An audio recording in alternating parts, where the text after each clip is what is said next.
Bismillahirrahmanirrahim. Assalamualaikum warahmatullahi wabarakatuh. Halo semuanya, apa kabar?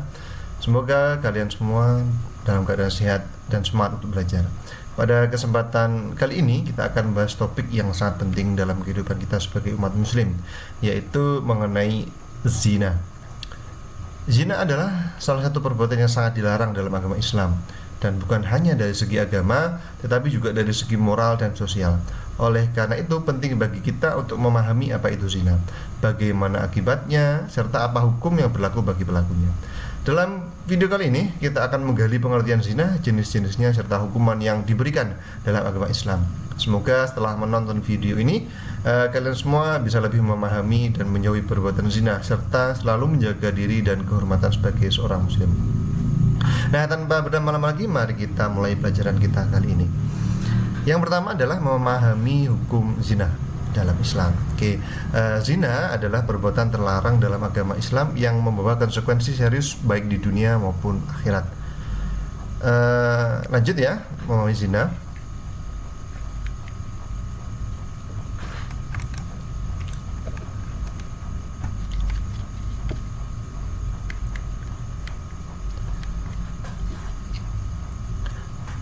Zina secara bahasa berasal dari kata zana yasni, yang berarti hubungan badan antara laki-laki dan perempuan yang sudah baligh tanpa adanya ikatan pernikahan yang sah sesuai ajaran Islam.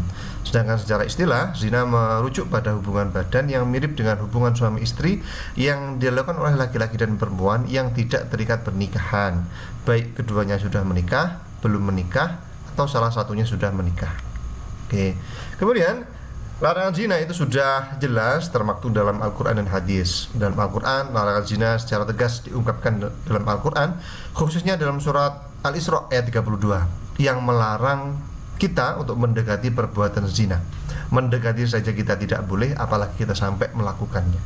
Itu ya. Sedangkan dalam hadis, Nabi Muhammad SAW juga menekankan larangan zina sebagai dosa besar yang dapat merusak moral, kehormatan, dan keharmonisan masyarakat. Sedangkan menurut konsensus ulama, para ulama Islam semuanya sepakat bahwa zina adalah perbuatan haram dan merupakan dosa besar yang harus dihindari. Kemudian dari segi jenis-jenis zina dibedakan menjadi dua, yaitu zina muhsan, yakni zina yang dilakukan oleh laki-laki dan perempuan yang sama-sama sudah menikah. Sedangkan zina ghairu muhsan adalah zina yang dilakukan oleh laki-laki dan perempuan yang belum menikah. Sedangkan untuk hukuman zina muhsan, itu hukumannya adalah dera 100 kali. Dera itu dicambuk ya. Dera itu dicambuk sebanyak 100 kali. Kemudian rajam itu dihukum mati dengan dilempari batu. Jadi seseorang itu dihukum rajam, itu dia dibuatkan sebuah lubang, kemudian dia dimasukkan ke dalam sana dengan menyisakan hanya leher ke atas saja. Kemudian ditutup leher tersebut dengan menggunakan kain, mungkin kain hitam. Kemudian dari jauh dilempari oleh sang algojo dengan batu-batu sampai mati. Saya ulangi ya, rajam itu dihukum mati, jadi dilempari batu sampai mati. Jadi mohon maaf, ketika rajam ini dilaksanakan, mungkin badannya masih utuh, mungkin badannya masih bagus ya, tapi dari leher ke atas itu sudah remuk, sudah lebam, sudah membiru, sudah istilahnya sangat parah sekali. Makanya hukuman zina bagi zina muhsan adalah rajam, dihukum mati. Kemudian untuk hukuman zina bagi zina ghairu muhsan, yaitu cambuk 100 kali dan diasingkan bagi yang perjaka dan gadis, dera 100 kali dan rajam bagi duda atau janda. Jadi zina yang mengakibatkan seseorang itu bisa dihukum rajam adalah bagi seseorang yang sudah menikah, sudah pernah menikah ya, itu hukumnya adalah rajam. Sedangkan yang belum pernah menikah, sama-sama masih perjaka dan gadis, akan dihukum dera 100 kali dan juga diasingkan. Jangan kalian pikir kalau hukuman, oh enggak apa-apa, berarti kita boleh karena belum menikah, kita akan dihukum cambuk atau dera. Kalian mungkin tidak bisa melihat efek samping dari dera itu. Bahkan di beberapa kasus itu orang yang didera atau dicambuk 10 kali itu sudah ada yang sampai pingsan. Karena apa? Sangat amat sakit. Itu baru 10 kali. Sedangkan hukumannya adalah 100 kali. Bisa dipastikan mungkin ini yang minimal adalah pingsan. Bahkan derah 100 kali ini juga tidak menutup kemungkinan bahwa pelakunya nanti juga bisa meninggal, gitu ya. Kemudian hukuman zina dalam KUHP itu termaktub dalam pasal 284 KUHP, yakni hukuman 9 bulan penjara, hanya berlaku untuk zina yang dilakukan oleh laki-laki dan perempuan yang sudah menikah. Kemudian tuntutannya dapat dilakukan oleh salah satu pasangan pelaku atau pihak yang merasa dirugikan. Sekali lagi, hukuman ini adalah hukuman yang diberlakukan di negara kita, di Indonesia, bukan hukum Islam. Kalau hukum Islam, hukum agama beda, ya. Kalau hukum negara itu tidak sama dengan hukum Islam. Oke, selanjutnya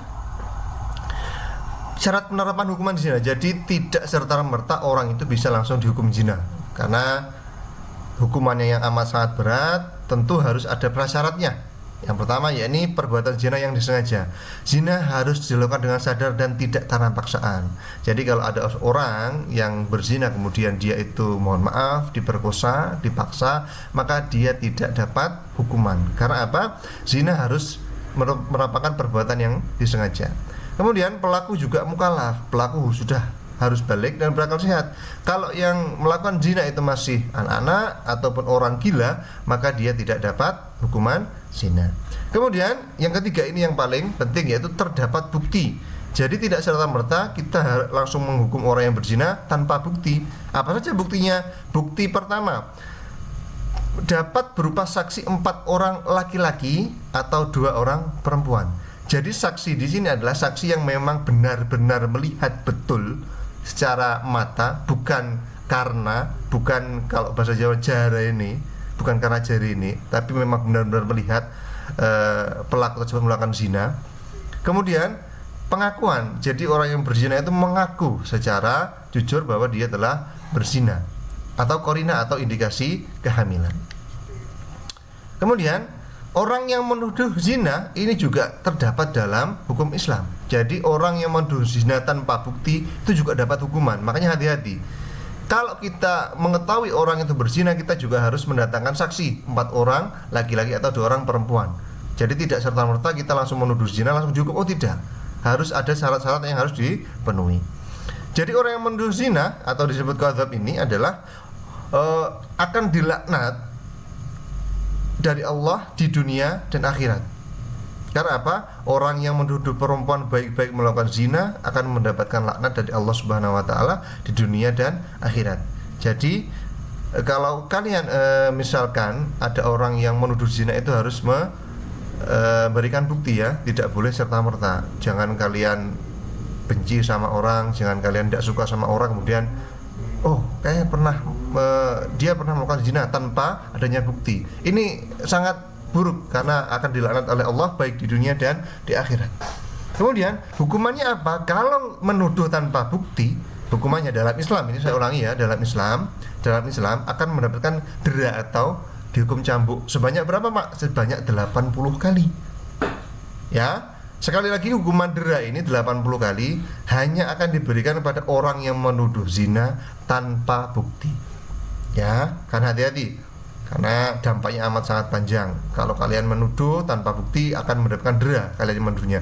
Tapi kalau memang benar-benar terbukti, maka orang yang berzina akan mendapatkan hukuman yang setimpal.